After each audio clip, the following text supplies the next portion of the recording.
You're listening to a Hope 1032 podcast. Raising Teens by Collett Smart with Ray Kington. Do you ever feel weird? As if. Hello, I'm Ray Kington and I'm joined by psychologist and teacher Collett Smart. We are talking raising teens, and if you've been following this podcast for the last few weeks, well, you know this is all about exploring the life of teens and how you can make their life a little bit better, how you can make your life a little bit better and a little bit easier as well. But Collett, there's always this thing that's a little bit uncomfortable that comes along one day, and that is dating. It's every parent's worst nightmare, isn't it? I don't know. I think I've seen some parents rushing it along, and then others, their worst nightmare. And I think what's really important for us to remember is that romantic interests are completely normal. It's a normal part of growing up.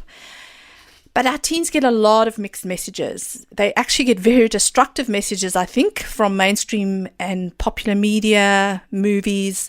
We're always going on about violent media and how we need to worry about that around our young people. But there's more thoughts lately that our teens and our young people are getting just as destructive messages on romance and relationships from their popular media and games and so on.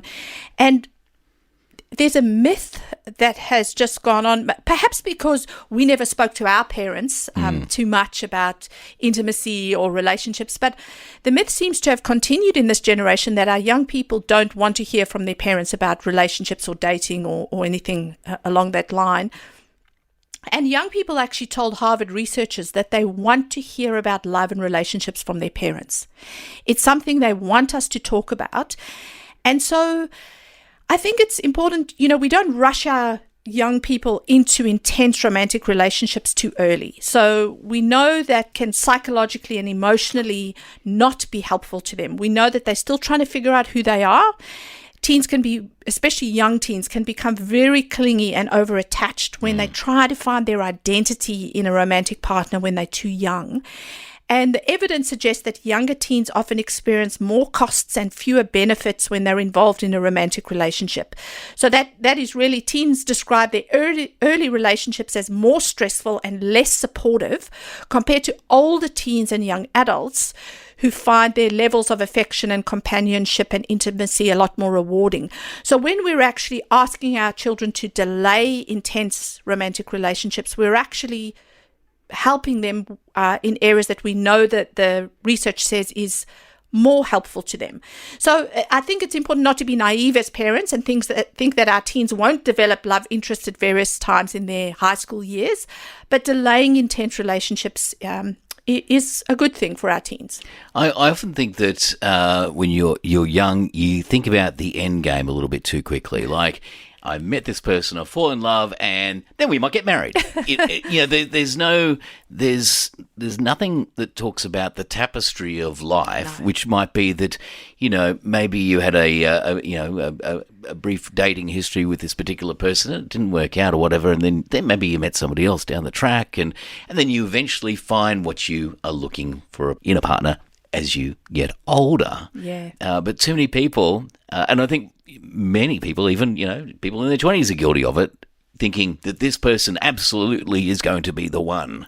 Yeah, and I think that also comes back to a lot of our media is this whole fairy tale. Intense, the fairy tale, the intense love at first sight, it's instant attraction, there's almost this obsessive kind of relationship, very, very intense relationships that are portrayed in the media, and those can be very destructive. A lot of our media is very, very physical. A lot of sexual intimacy portrayed as the most normal initial part of relationships, and we know that actually is not what's healthy or even helpful in long-term relationships, or even realistic necessarily too. Absolutely, no.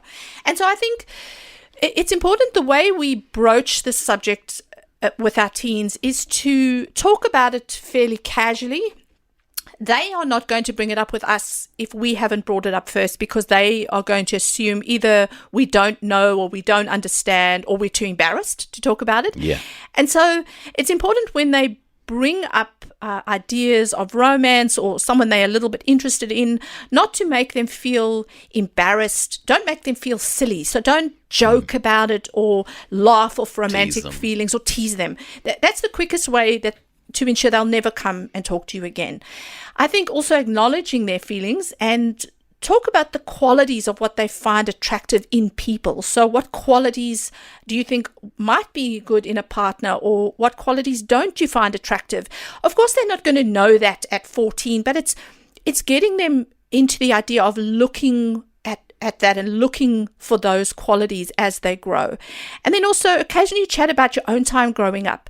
Talk to them about your feelings, the headiness, the awkwardness, the difficulties you had, the embarrassing times. It's those are things where I talk about the word normalization. That's when we make them feel as though they're normal for feeling awkward or weird around somebody they might be interested in. And then I think also important for them to realize they're not going to find themselves in another person. That's where the danger comes in, where they feel like they will suddenly feel happy or discover who they are because now they have a boyfriend or girlfriend. Thinking that somebody is actually going to complete them. Absolutely, yes. Is a mistake. One of the other things too, I was having this conversation with my daughter the other day, is, and this is probably a subject for another day, is when you get dumped. Yes, that is a conversation for another day. I've actually discussed all these areas in my book, and when something happens and there's a breakup, how do they handle that? So I've got this list going now, Ray. Every time we say another topic, I've got a list so we know what's coming in the future. That can be a future topic. Yeah, but I think encouraging our young people to have lots of areas of interest. So friendships, different friendship groups, whether it's at youth and some at school and some at a sports club or some at, part of their band. Lots of hobbies and interests where that's where they learn not to find themselves only in a relationship. They actually finding other joys and other things that they're good at and other interests in their lives is healthy. And then encourage lots of group gatherings with young teens. So teen boys and girls together in homes or public areas where they're supervised, where they can learn about what they find attractive in different people, learn how to become comfortable talking around other people, the opposite sex, if they're feeling awkward around the opposite sex, that kind of thing.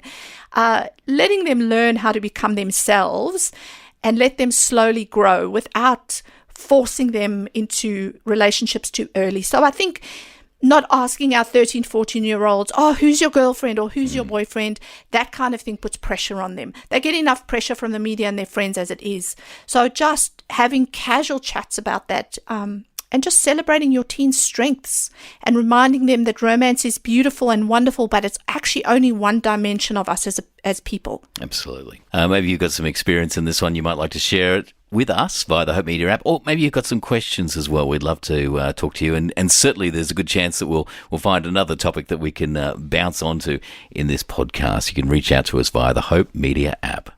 Hope 103.2. Thanks for listening.